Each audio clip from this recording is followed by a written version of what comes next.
Hello everyone and welcome to the sideboard here at the Las Vegas Open Series featuring the Invitational. I'm Glenn Jones and I am joined by Ben Wienburg. Hello.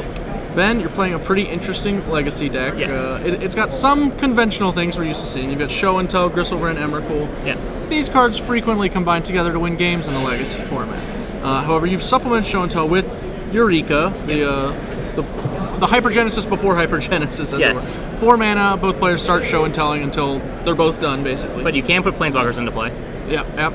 And you have, as we mentioned, Gristlebrand and Emrakul at the top, but Yes. that also means you get to add Omniscience. Yes. Which in conjunction with Emrakul usually rewards you with a very quick win.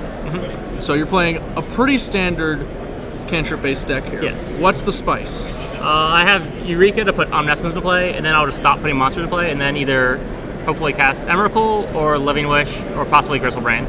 And then in my sideboard, I have a Runescarred Demon to find Emrakul. Yeah, the Living Wish is doubling as basically every fatty in the deck in and of Yes. themselves. Is pretty sweet, and we have a Wishboard.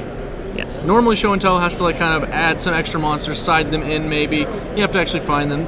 No, we're off that. Yes. Our Wishboard includes an additional, the 4th Gristlebrand and the 4th Emrakul, of course. Well, that actually the fourth Emrakul. And an Ulmog. Yes. Yeah. As an additional Eldrazi. And it also kills Humility. Also does handle Humility, which is a card that Show and Tell typically has a lot of trouble Yes. beating. Outside of that, you have Ashen Rider. Yes. Which is just an all-around excellent card. Angel of Despair variants have always Yes. made it in these Show and Tell decks. Then you have the Runescarred Demon you mentioned. Yes. You have Elishnorn. Yes. Sweeper against elves, everything else. And last but not least, Xantid Swarm among the creatures, which is a sweet one. Yes. He's for games 2 and 3 versus the blue decks, like when they board out their swords, and I'm just like, wish for this, you can't counter my spells anymore. Yep. So, I like the Xantid Swarm, it's sneaky. Yes. It's just my speed. Also sneaky is running a couple lands in the sideboard. Yeah. You can actually play your Living Wish as a Sylvan Scrying, basically. Yes. Grab a Tropical Island to fix your colors. I imagine that comes up mostly with needing a second green for Eureka. Yes. Alright, that makes sense. Yeah, and then City Trader just like is an extra mana, so. Extra Soul Land. I imagine that's mostly to fight off Spell Pierce, maybe the occasional Flusterstorm. Right. Or even just like a Wasteland, like if I have a blue source, you know.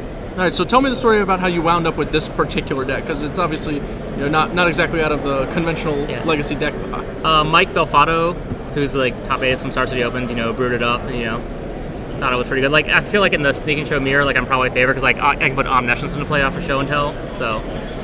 Okay. So, and like I can win when I cast either of these cards where they have to like not cast them. Yeah, they have to rely almost exclusively on Sneak Attack Correct. and getting just a mana encounter advantage. Right. So like I can like, win through that stuff.